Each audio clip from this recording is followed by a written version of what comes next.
মঙ্গলবার Birchandra state central library প্রাঙ্গণ থেকে রান ফর টি উপলক্ষে টি বোর্ড অব ইন্ডিয়ার সহযোগিতায় ত্রিপুরা চা উন্নয়ন নিগমের উদ্যোগে একটি র্যালির আয়োজন করা হয়।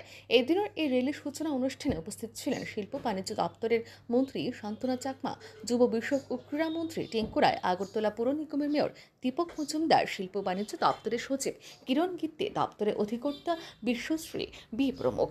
এই দিনের এই অনুষ্ঠানে বক্তব্য রাখতে গিয়ে যুব বিষয়ক ও ক্রীড়া মন্ত্রী টিঙ্কু রায় বলেন, টেকনোলজি ও মেশিনের দ্বারা ভালো মানের চা উৎপাদন করা কখনোই সম্ভব না, তার জন্য প্রয়োজন চা শ্রমিকের। ত্রিপুরা পূর্ণ রাজ্য হবার 50 বছর পরও রাজ্যের চা বাগানের শ্রমিকদের কথা কেউ ভাবেনি, তাদের জীবনযাত্রার মানোন্নয়নের জন্য কেউ চিন্তা করেনি। 2018 সালে রাজ্যে ভারতীয় জনতা পার্টির সরকার আসার পর বাগানের শ্রমিকদের কথা চিন্তা করে তাদেরকে জমির পাট্টা দেওয়া শুরু করেছে।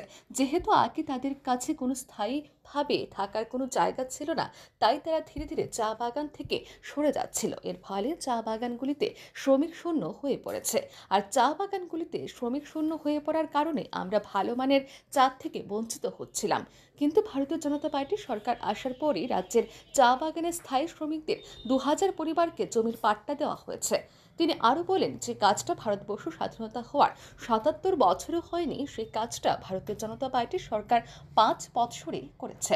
এই সরকার আসার পর তাদের যেমন মজুরি বাড়ানো হয়েছে, তেমনি প্রত্যেকের জন্য ঘর, প্রধানমন্ত্রী আবাসের প্রত্যেকের জন্য জল, আলো এবং প্রত্যেকের জন্য শিক্ষার ব্যবস্থা করা হয়েছে।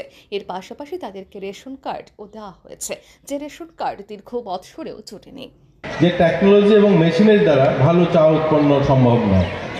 ত্রিপুরাতে 54টা চা বাগান রয়েছে। এই চা বাগানগুলো ছোট বড় মিলিয়ে এই চাটাকে ভালো করতে গেলে প্রথমত যে কাজটা হবে সেটা হলো চা শ্রমিক যারা আছে তাদেরকে বাগানে রাখতে হবে।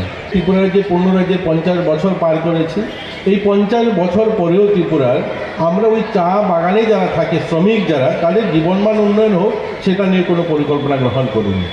এই সরকারটা আসার পর 2018 সাল আসার পর চা শ্রমিক প্রকল্প শুরু হয় এবং তাদেরকে জমি দেওয়া শুরু হয়েছে।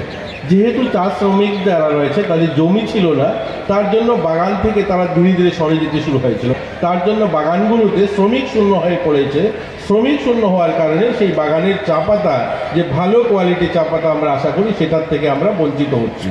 এই সরকারটা আসার পরে প্রথম যে কাজটা করেছে সেই কাজটা হলো ওই সমস্ত শ্রমিকদেরকে যে জমির পাট্টা দেওয়া। আপনারা শুনলে খুশি হবেন, আমরা জমি দিতে পেরেছি 2000 পরিবারকে। অর্থাৎ যে কাজটা স্বাধীনতার 77 বছরে হয়নি, সেই কাজটা 2 বছর, আমরা 5 বছরে 2000 পরিবারকে আমরা জমি দিতে পেরেছি।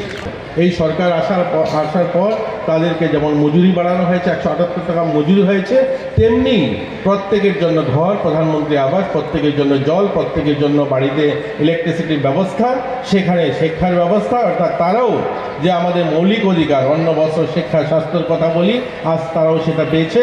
এবং ওই সমস্ত পরিবারের জমির সঙ্গে সঙ্গে তাদেরকে প্রায়োরিটি গ্রুপ রেশন কার্ডও প্রোভাইড করা হয়েছে, যে রেশন কার্ড তাদের দীর্ঘ বছরে জুটেনি। অনুষ্ঠানে বক্তব্য রাখতে গিয়ে শিল্প বাণিজ্য দপ্তরের মন্ত্রী শান্তনা চাকমা বলেন, রাজ্য সরকারের একটাই লক্ষ্য, কিভাবে আমরা রাজ্যের চা শিল্পকে আরও এগিয়ে নিয়ে যাব। কেননা প্রধানমন্ত্রী নরেন্দ্র মোদী সবসময় বলে থাকেন ভোকাল ফর লোকাল এবং আত্মনির্ভর ভারত করার। তার জন্য আমরাও চাইছি রাজ্যের চাকে বিশ্বের দরবারে নিয়ে যেতে। পাশাপাশি তিনি আরও বলেন, আমাদের উচিত আমরা বাইরের চা না পান করে আমরা যদি রাজ্যের উৎপাদিত চা ক্রয় করি, তাহলে রাজ্যের অর্থনৈতিক উন্নতি ঘটবে। আমাদের একটাই লক্ষ্য, আমাদের ত্রিপুরা রাজ্যের চা শিল্পকে আরো এগিয়ে নিয়ে যাওয়া। কেননা যে আমাদের মোদীজি সবসময় বলে থাকেন ভোকাল ফর লোকাল এবং আত্মনির্ভর ভারত করা। তার জন্য আজকে যদি আমরা ত্রিপুরাবাসী হই, ত্রিপুরাকে যদি ভালোবেসে থাকি, তাহলে আমাদের ত্রিপুরা রাজ্যের যেগুলো উৎপন্ন হচ্ছে, যেভাবে আমাদের চাকে আমরা জানি, আমাদের সরকার ত্রিপুরা রাজ্যে আসার পরে আমরা ত্রিপুরেশ্বরী টি ব্র্যান্ড আমরা নাম দিয়েছি। এবং তো সেই টি আমরা বাইরের টি না ব্যবহার করে পানীয় জল হিসেবে আমরা ব্যবহার করি, টি ব্যবহার করি, প্রত্যেকেই ঘরেই ব্যবহার হয়। কিন্তু সেটা যদি আমরা ত্রিপুরা টি ব্যবহার করি, তাহলে আমাদের রাজ্য আরও এগিয়ে যাবে উন্নয়নের দিকে, আত্মনির্ভর ত্রিপুরার দিকে আমরা এগিয়ে যেতে পারবো। এদিনের এই অনুষ্ঠানে সভাপতিত্ব করেন ত্রিপুরা চা উন্নয়ন নিগমের চেয়ারম্যান সমীর রঞ্জন ঘোষ, র্যালিটি বীরচন্দ্র স্টেট লাইব্রেরি থেকে শুরু হয়, শহরে বিভিন্ন পথ পরিক্রমা করে পুনরায় বীরচন্দ্র লাইব্রেরিতে এসে শেষ হয়। ব্যুরো রিপোর্ট, আর নিউজ।